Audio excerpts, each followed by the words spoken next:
भगवान श्री कृष्ण कहते हैं, समस्याओं से हार कर भाग्य को कभी न कोसें। कर्म कीजिए, साहस दिखाइए, आगे बढ़िए, संयम रखिए। आपका लक्ष्य कितना भी कठिन क्यों ना हो, उस तक पहुंचने का मार्ग आपके भीतर से ही मिलेगा। इस सुविचार के साथ आज की वीडियो का आरंभ करती हूँ। आज के वीडियो में आप रसपान करेंगे माघ मास का महात्म कथा का चौथा अध्याय। इसके पहले की कथा अगर आप श्रवण नहीं कर पाए हैं तो आप मेरे चैनल पर जाकर माघ मास महात्म कथा का प्लेलिस्ट ऑन करके वहां से देख सकते हैं। श्री वशिष्ठ जी कहने लगे कि हे राजन, अब मैं माघ के उस महात्म को कहता हूँ जो कार्तवीर्य के पूछने पर दत्तात्रेय ने कहा था।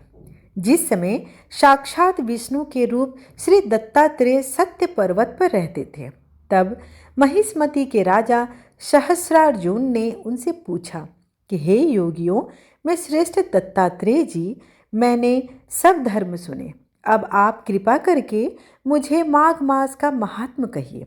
तब दत्तात्रेय जी बोले, जो नारद जी से ब्रह्मा जी ने कहा था वही माघ महात्म मैं तुमसे कहता हूँ। इस कर्म भूमि भारत में जन्म लेकर जिसने माघ स्नान नहीं किया, उसका जन्म निष्फल है।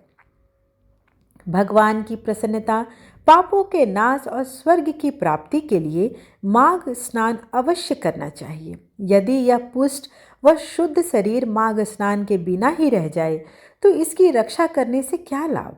जल में बुलबुले के समान, मक्खी जैसे तुक्ष जंतु के समान यह शरीर माघ स्नान के बिना मरण समान है। विष्णु भगवान की पूजा न करने वाला ब्राह्मण बिना दक्षिणा के श्राद्ध, ब्राह्मण रहित क्षेत्र, आचार रहित कुल, ये सब नाश के बराबर है। गर्व से धर्म का, क्रोध से तप का, गुरुजनों की सेवा न करने से स्त्री तथा ब्रह्मचारी बिना जली अग्नि से हवन और बिना साक्षी के मुक्ति का नाश हो जाता है। जीविका के लिए कहने वाली कथा, अपने ही लिए बनाए हुए भोजन की क्रिया, शूद्र से भिक्षा लेकर किया हुआ यज्ञ तथा कंजूस का धन, यह सब नाश के कारण है। बिना अभ्यास और आलस्य वाली विद्या, असत्यवाणी, विरोध करने वाला राजा, जीविका के लिए तीर्थ यात्रा, जीविका के लिए व्रत, संदेह युक्त मंत्र का जप, व्यग्रचित्त होकर जप करना, वेद न जानने वाले को दान देना, संसार में नास्तिक मत ग्रहण करना, श्रद्धा बिना धार्मिक क्रिया, यह सब व्यर्थ है। और जिस तरह दरिद्र का जीवन व्यर्थ है, उसी तरह माघ स्नान के बिना मनुष्य का यह जीवन व्यर्थ है। ब्रह्मघाती, सोना चुराने वाला, मदिरा पीने वाला, गुरु पत्नीगामी और इन चारों की संगति करने वाला माघ स्नान से पवित्र हो जाता है। जल कहता है कि सूर्योदय से पहले जो मुझसे स्नान करता है, मैं उससे बड़े से बड़े पापों को नष्ट कर देता हूँ। महापातक भी स्नान करने से भस्म हो जाते हैं। माघ मास के स्नान का जब समय आ जाता है तो सब पाप अपने आप ही भय से कांप जाते हैं।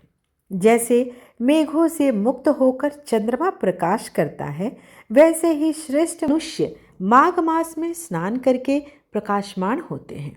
काया, वाचा, मनसा से किए हुए छोटे या बड़े, नए या पुराने, सभी पाप स्नान से नष्ट हो जाते हैं। आलस्य में बिना जाने जो पाप किए हों वह भी नाश हो जाते हैं। जिस तरह जन्म जन्मांतर के अभ्यास से आध्यात्मिक ज्ञान की प्राप्ति होती है, उसी तरह जन्मांतर अभ्यास से ही माघ स्नान में मनुष्य की रुचि होती है। यह पवित्रों को पवित्र करने वाला बड़ा तप और संसार रूपी कीचड़ को धोने की पवित्र वस्तु है। हे राजन, जो मनोवांछित फल देने वाला माघ स्नान नहीं करते, वह सूर्य चंद्र के समान भोगों को कैसे भोग सकते हैं।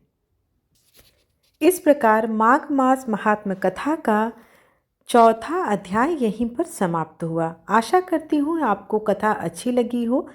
इसकी अगली श्रृंखला कल आपको अपलोड कर दी जाएगी। अगर आप मेरे चैनल पर पहली बार आए हैं तो चैनल को लाइक शेयर एंड सब्सक्राइब करना बिल्कुल ना भूलें और कमेंट बॉक्स में दिल से लिखें हरे कृष्णा। धन्यवाद।